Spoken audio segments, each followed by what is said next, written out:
Imagine standing on the rugged slopes of a mountain, seeing these vibrant green vineyards stretching out around you. Now, imagine that mountain is an active volcano, like a powerful, unpredictable force just rumbling beneath your feet. Yeah, that's Etna, Monte Etna in Sicily. It's Yeah, this incredible place where, fire and wine don't just they coexist. sort of dance together, right? For centuries, it creates something completely unique. It really does. It's a landscape shaped by, well, immense geological power, constantly being renewed, reshaped. And yet somehow it produces these wines that are incredibly elegant, pure, the tension, that minerality. It's one of the great paradoxes in the wine world, I think.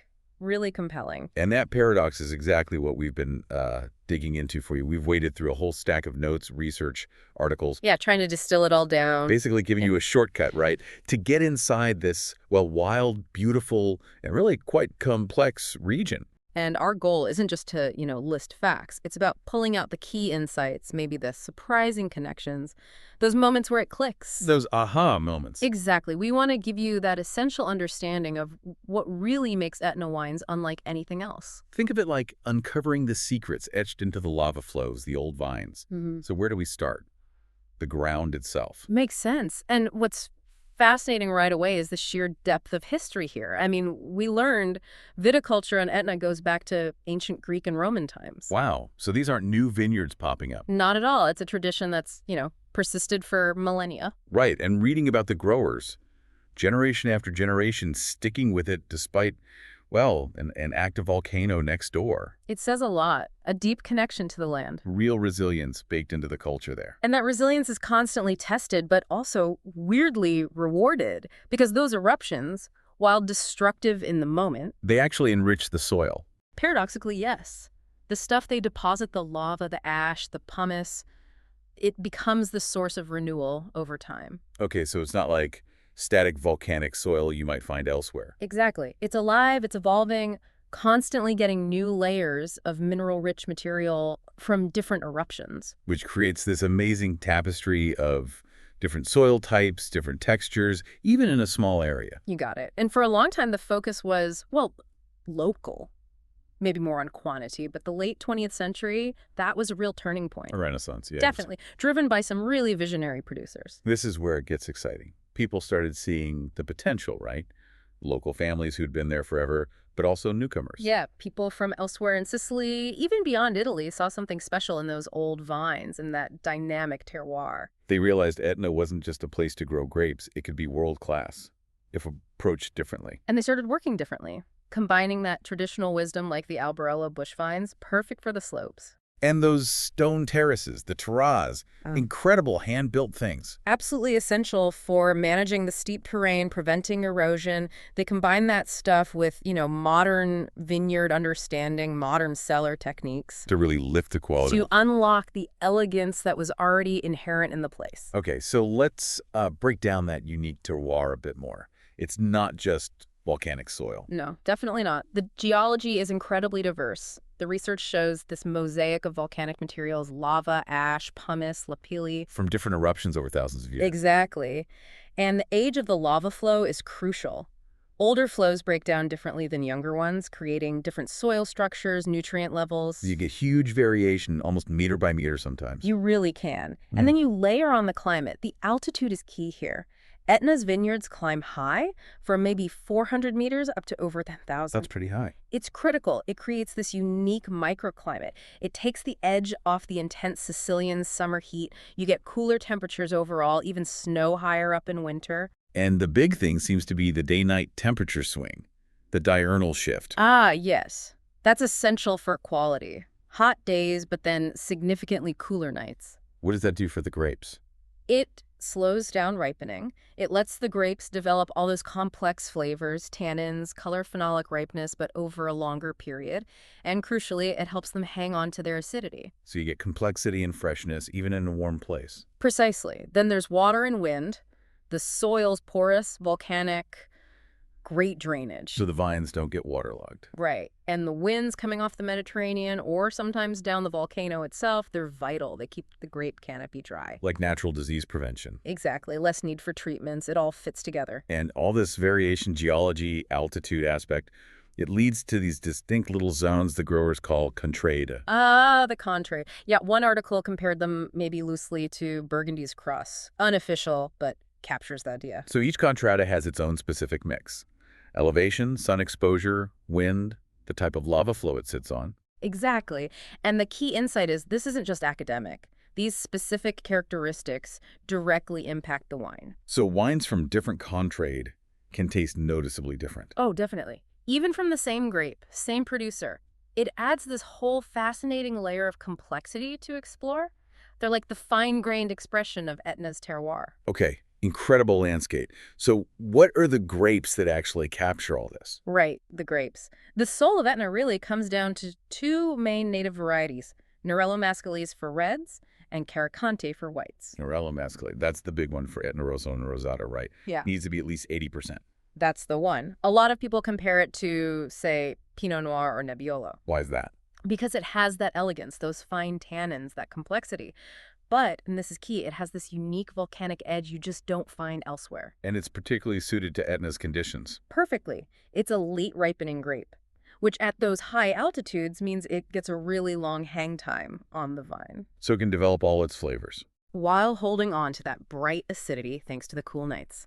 It's a classic case of the right grape in the right place. So if you pour an Etna Rosso, what are you looking for? What should you expect? Okay, visually, it's often lighter in color than you might expect for a red, light to medium ruby. Okay. Then on the palate, you'll notice that acidity first. It's really vibrant, and the tannins are there, but they're fine, often quite refined, maybe a little dusty.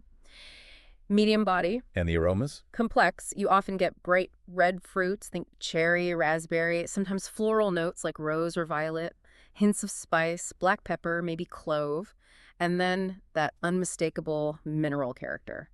Tell me more about that. The mineral character. What does that actually smell or taste like? It's often described using terms like crushed volcanic rock, whetstone, ash, graphite. Sometimes it's more earthy, sometimes even a touch smoky. It's really tied to the soil. A direct line from the ground to the glass. Pretty much. And the sources we looked at also stress that these wines can age really well, developing those secondary, tertiary notes, leather, tobacco, dried fruit, a bit like Barolo or Barbaresco in that sense. Fascinating. Okay, let's switch to the White Star Caricante. Right, Caricante, the dominant white grape, needs to be at least 60% of Etna Bianco. Its whole personality is about purity, intense freshness, and this really pronounced minerality. Does it also like that long, slow ripening at altitude? Absolutely. It needs that slow maturation to hang onto its naturally high acidity. That acidity is really the backbone of the Etna Bianco style. And the taste profile? Yeah. What does Caricante bring? Typically, it's pale straw in color. The acidity hits you first, really zesty, citrusy, lemon, grapefruit, and then that very clear volcanic minerality. Sometimes it even has a saline note. Saline, like salty. Yeah, almost like tasting the sea breeze meeting the mountain minerals. It's quite distinct. Aromas often include white flowers, maybe a hint of Mediterranean herbs like fennel. You mentioned aging potential for the red. Does Caricante age well too? Surprisingly well for a white wine. That was a key insight. It's vibrant and fresh when young, obviously. But give it some time, and it can develop these lovely notes of honey, beeswax, maybe even hints of petrol or hydrocarbon, a bit like an aged Riesling. Wow, but it keeps the freshness. That's the amazing part. Yeah. It maintains that core acidity and minerality. Really intriguing wines to follow over time. Are there any other grapes worth mentioning quickly? Sure. Nerello Cappuccio is the other main red grape. It can be up to 20% of the blend in Etna Rosso, adds a bit of color, maybe some softer fruit aromas. Okay. And then there's Manila, a minor white grape sometimes found in the Bianco blend. People do grow some international grapes too, but really the focus, the identity, it's all about Nerello Mascalese and Caricante. They're perfectly adapted. Okay, so you've got this incredible dynamic place, these perfectly adapted grapes. How do the winemakers actually capture that? What's the philosophy? Generally, the approach on Etna is about minimal intervention, letting the place speak. The goal is usually elegance, purity, minerality.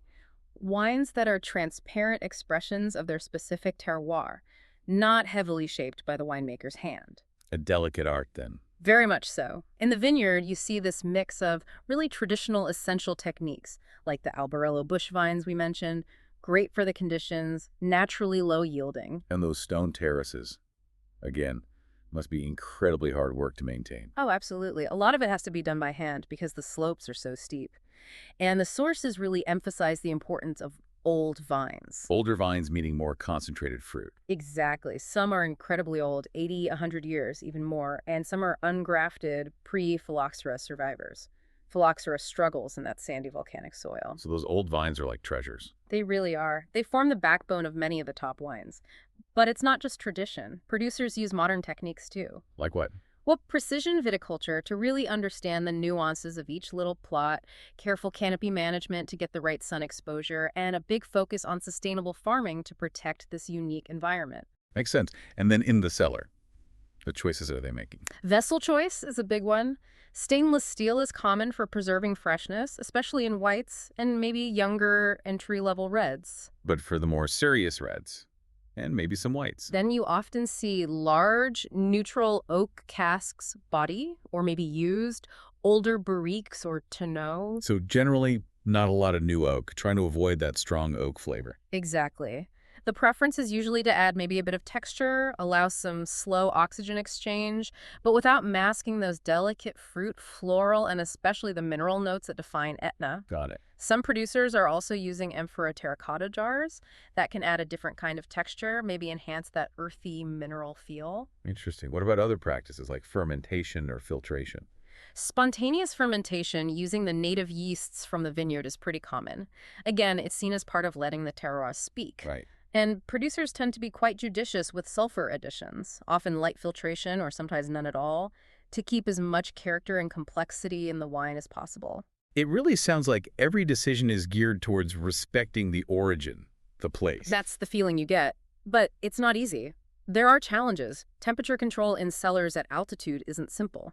The logistics of harvesting on steep slopes. And the volcano itself, presumably. Yeah, I mean, it's usually gentle rumblings or minor events, but the unpredictability is always there. It's part of the reality of making wine on Etna. And this whole unique system is protected by the Etna DOC, right? Yes, the Etna DOC, Denominazione di Origine Controllata, established way back in 1968, actually one of Sicily's oldest DOCs. And its job is basically to protect the name and guarantee the wine comes from that specific volcanic area. Exactly. It sets the boundaries of those vineyards between 400 and over 1,000 meters. It specifies which grapes are allowed, mainly the native ones we discussed, and it sets maximum yields per hectare. To keep quality up, ensure concentration. Right. It's about quality control and ensuring the wines reflect that unique origin. And the DOC also defines the official wine styles. It does. Etna Rosso, Etna Bianco, Etna Rosato, and also Etna Spumante, the sparkling wine, which has to be made using the traditional method, like champagne. And it reinforces the importance of Nerello Mascalese for the Rosso and Rosato and Caricante for the Bianco. Correct. Those are the foundations. What about the contrade we talked about earlier? Are they officially part of the DOC system? Not quite yet. They're not formal subzones with their own specific rules within the DOC, but producers can, and increasingly do, put the Contrada name on the label. To highlight that specific site. Exactly. It's becoming common practice, especially for higher-end wines. And there's definitely ongoing discussion about maybe formalizing them in the future, recognizing them officially as distinct crusts or subzones that would really cement their importance. Okay, we've laid the groundwork, the amazing landscape, the key grapes, the thoughtful winemaking. Now the really fun part, actually tasting the Etna experience. Yes. This is where it all comes together. Yeah. Tasting an Etna wine, it really is like tasting the place it comes from. So let's imagine an Etna Rosso in the glass again. Recap for us. Okay. You'll likely see that lighter ruby color. On the nose, expect those bright red fruits, maybe floral hints, spice, and definitely that mineral streak, the volcanic rock, ash, graphite thing. And on the palate. Vibrant acidity, really lifting the wine. Fine-grained tannins providing structure but not harshness. Medium body. It just has this tension, this elegance. It's quite captivating. And an Etna Bianco. Pale straw color. Aromas jump out, zesty citrus, lemon, grapefruit, maybe white flowers, that herbal fennel note sometimes. The palate is driven by that bright, almost cutting acidity and a really pronounced mineral character, often with that saline finish we mentioned. True and refreshing. Very much so. And the Rosato and Spumante. Quick reminder. The rosato is often a deeper pink than you might expect, really aromatic with fresh red fruits and flowers, great acidity, super refreshing. And the spumante, using the traditional method, really benefits from that high altitude acidity. Bright, crisp, mineral, fine bubbles. Delicious. You mentioned earlier that vintage and the specific contrada make a big difference. Oh, hugely significant. Year to year, you'll see variations. A warmer vintage might mean slightly riper fruit, maybe softer acidity.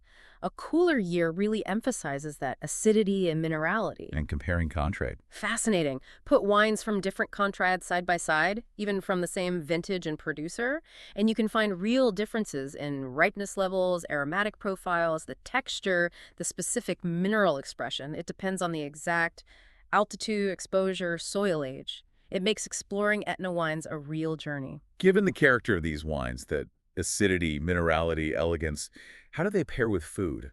Especially thinking about Sicilian food. They're brilliant food wines. Sicilian cuisine is so diverse, so many influences: Greek, Arab, Normans, lots of fresh ingredients, olive oil, seafood, vegetables. And the wine's structure, that freshness, just cuts through richness and complements flavors beautifully. So Etna Bianco pairings, Yeah. what works well? Think seafood. Grilled whitefish, octopus, shrimp, scallops, oysters. Its acidity and minerality are perfect. Also great with lighter pasta sauces, vongole, seafood risotto, pasta with vegetables, fresh salads like a caprese or with goat cheese, and fresh cheeses like ricotta or mozzarella. Okay, makes sense. And Etna Rosso, what kind of dishes? The acidity and those fine tannins mean it can handle richer flavors without being heavy itself. So grilled red meats work well, lamb, maybe steak. Classic Sicilian dishes like pasta alla norma with eggplant and salted ricotta. Oh yeah, classic. Eggplant parmigiana, mushroom dishes, especially wild mushrooms, they have that earthy thing in common. And aged sheep cheeses, like a good pecorino siciliano. And I guess the Rosato and Spumante are pretty versatile. Absolutely. Fantastic as aperitifs on their own, but also great with lighter starters, salads, charcuteries, seafood. Very flexible. You know, Etna has really climbed the ranks in the global wine world recently. It's become a bit of a phenomenon, getting serious international attention. Yeah, it does feel like the rest of the world has sort of caught on to what was maybe always there, this incredible unique identity and the potential for real top quality. I think that's it. Sommeliers, critics, wine lovers, they're all drawn to that combination. The volcanic terroir, the fascinating native grapes, and this focus on elegance and minerality. And we've seen certain producers really lead the charge, haven't we? Names that keep coming up: Tenuta delle Terroir, Passo Pesciaro, Frank Cornelissen, Grassi, Calabretta. Absolutely. Pioneers or early champions who really believed in the potential. And now you also see bigger, established Italian names investing heavily: Planeta, Tasca del Merita. They recognize Etna's significance. And the wines that really stand out are often those single contrada bottlings or wines from those really old vines. Exactly. They become almost iconic expressions of Etna. Eno-tourism seems huge, too. People actually going there, seeing the volcano, the vineyards. It's crucial and transformative for visitors. Experiencing the place, directly seeing the landscape, meeting the producers, tasting the wines on the volcano, it creates such a strong connection. Tasting wine with an active volcano looming over you must be pretty memorable. Unforgettable. It connects people to the whole story, the history, the hard work, the unique environment in a way just reading about it can't. Plus, it's vital for the local economy and preserving the culture. So looking ahead, what does the future hold? What are the big challenges and opportunities for Etna? Well, challenges certainly exist. Climate change is a big one. Potential impacts on ripening times, acidity levels, maybe more extreme weather events. And just the difficulty of farming those slopes. Oh, for sure. Logistics, erosion control. It's constant work. Then there's competition in the global fine wine market, and the ongoing need to educate consumers about the specifics. Nerello Mascalese is in Cabernet, Yeah. explaining the nuances of the contrader. And I suppose the volcano itself remains an inherent, if usually low-level risk. Right, though monitoring is very sophisticated now. But the opportunities are huge too. The unique character of those native grapes is a massive plus. The wine's proven ability to age well is a big draw. And the global trend towards volcanic wines. Exactly. That interest in mineral-driven, terroir-specific wines plays right into Etna's strengths.